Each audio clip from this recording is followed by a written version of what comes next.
నమస్తే.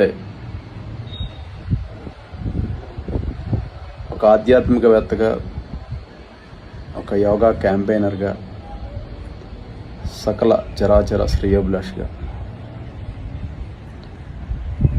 మన yoga Andhra yoga meditation campaigning, universal campaigning, international campaigning,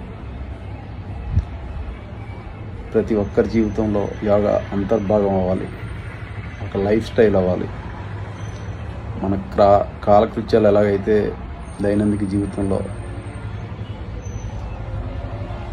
తప్పకుండా నిర్వహిస్తామో, అలాగే యోగా మెడిటేషన్ కూడా రోజుకి 1 గంట, గంటన్నర సేపు మన జీవితంలో అంతర్భాగం అవ్వాలి. ఇలా యోగాను ప్రోత్సహిస్తూ యోగా చేయండి అని చెప్తూ ఇంత గొప్ప క్యాంపెయిన్ వీళ్ళిద్దరూ కాకుండా నరేంద్ర మోడీ గారు కానీ, చంద్రబాబు నాయుడు గారు కానీ వేరే వాళ్ళు అయితే చేయరు, ససేమిరా చేయరు. Great, very very great.